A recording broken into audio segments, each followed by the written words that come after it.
Haleluya, puji Tuhan. Kita bersyukur buat anugerah Tuhan. Kita kembali berjumpa lagi di dalam program Berkat Pagi. Puji Tuhan Bapak Ibu yang dikasihi oleh Tuhan, pada saat yang indah ini, mari kita sama-sama merenungkan kebenaran firman Tuhan yang saya ambil di dalam kitab Ezra, pasal 1 ayat 1 sampai yang kedua. Kitab Ezra pasal 1 ayat 1 sampai pada yang kedua. Saya bacakan dan mari kita simak bersama-sama.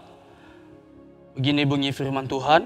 Pada tahun pertama zaman Kores, raja negeri Persia, Tuhan menggerakkan hati Kores, raja Persia itu untuk mengenapkan firman yang diucapkan oleh Yeremia, sehingga disiarkan di seluruh kerajaan Kores secara lisan dan tulisan pengumumannya ini.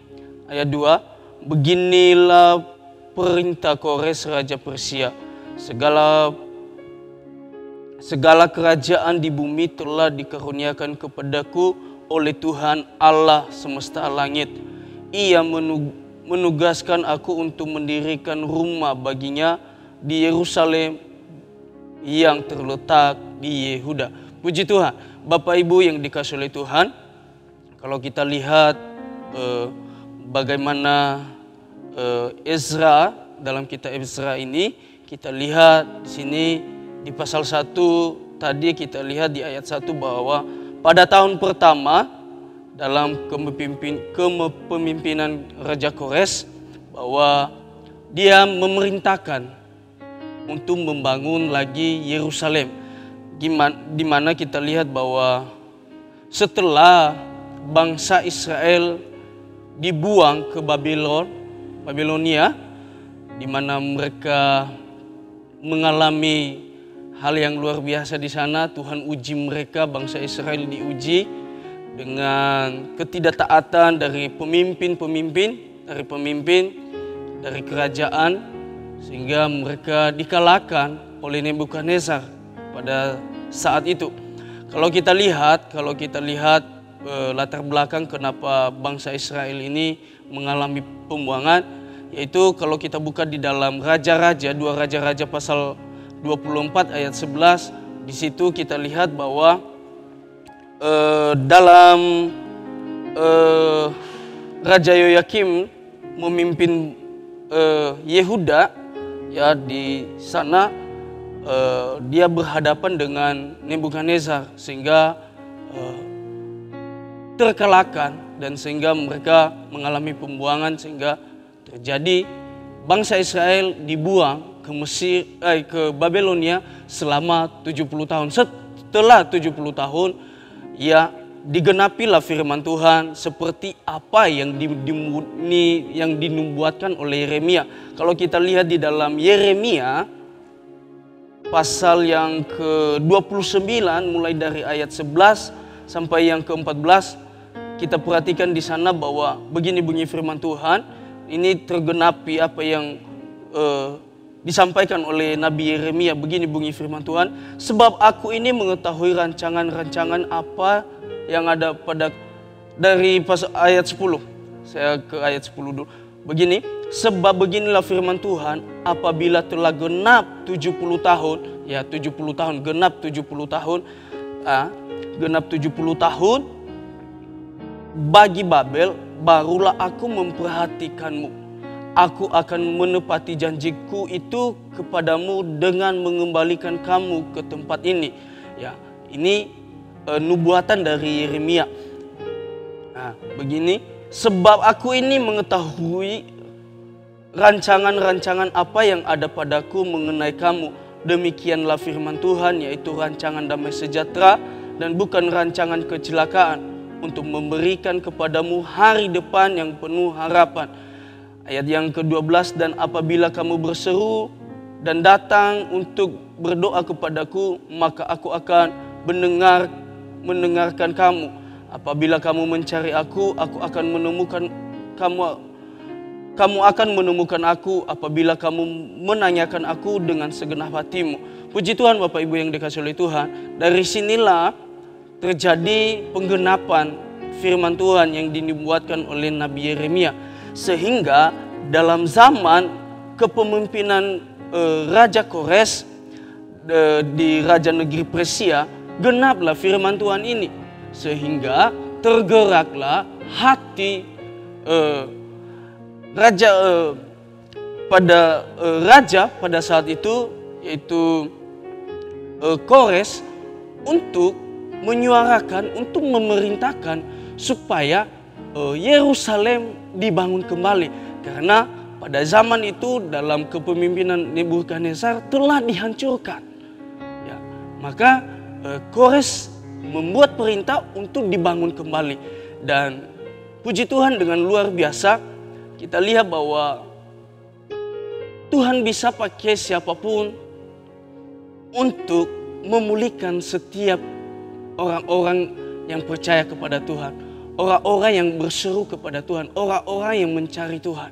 Bapak Ibu yang dikasihi oleh Tuhan, kalau kita lihat bahwa bangsa Israel ini adalah bangsa yang tegar tengkuk, bangsa yang keras kepala, ya. Berapa kepemimpinan dalam kepemimpinan, tetap mereka membuat yang namanya kesalahan, tetap mereka membuat yang namanya tidak berkenan kepada Tuhan. Tetapi kita lihat di sini bahwa kasih Allah itu, kemurahan Allah itu tetap ada. Bukan hanya kekerasannya saja yang kita perhatikan, bukan juga hanya kebaikannya saja yang kita perhatikan, tetapi dua-dua hal inilah, baik kebaikan dan baik kekerasannya Allah, kita harus perhatikan dalam hidup kita. Ketika kita sadar bahwa kita ini orang yang bersalah kepada Tuhan, ketika kita berseru kepada Tuhan, meminta tolong kepada Tuhan, meminta ampun kepada Tuhan, Tuhan mampu memulihkan setiap kita. Ya, kita belajar dari sini dalam bangsa Israel, kita lihat bahwa mereka adalah orang-orang yang sangat-sangat menyakitkan hati Tuhan. Sehingga dengan Tuhan membuang mereka di Babilonia, Tuhan mengizinkan mereka untuk dikalahkan. Tuhan mengizinkan mereka untuk ditindas. Tetapi kita lihat di sisi lain, Tuhan begitu sayang kepada mereka. Di dalam mereka di dalam pembuangan, di dalam mereka di sana, bahwa Tuhan masih memperhatikan mereka. Makanya Tuhan menggerakkan orang-orang yang di dalam kerajaan di Kores, bahwa di negeri Persia, di dalam kepemimpinan Kores, Tuhan menggerakkan Kores, Raja Kores, untuk membangun kembali Yerusalem yang telah dihancurkan. Bapak Ibu yang dikasihi oleh Tuhan, kita sadar bahwa kita adalah manusia yang banyak kesalahan kita aplikasikan dalam kehidupan kita. Ketika banyak hal yang kita alami, banyak masalah yang kita alami, banyak tantangan yang kita alami, mari Bapak Ibu kita cek setiap pribadi kita, introspeksi setiap pribadi kita. Kita mengalami semuanya itu disebabkan oleh apa? Pasti ada akibatnya. Tetapi ketika kita sadar bahwa hal itulah yang membuat kita mengalaminya, mari kita kembali kepada Tuhan. Bapak Ibu yang dikasihi oleh Tuhan, percaya bahwa apapun yang Tuhan buat dalam hidup kita, itu bukan hal yang tidak baik, tetapi ada fungsinya semuanya itu, ada artinya semuanya itu. Mari kita belajar, mari kita introspeksi diri, mari kita kembali apa yang tidak berkenan kepada Tuhan. Ketika kita sadari itu semua, maka Tuhan kembali mengasihi kita dengan kasih-Nya yang besar. Ya, Dia mampu memulihkan setiap kita. Dia mampu mengangkat kita. Segala sesuatu yang datangnya dari Tuhan itu mendidik kita, mengajar kita untuk tetap kita berharap dan bersandar dan mempercayai Dia sepenuhnya bahwa Dia Allah yang sanggup menolong kita. Itu yang bisa saya sampaikan Bapak Ibu yang dikasihi oleh Tuhan lewat saat yang indah ini.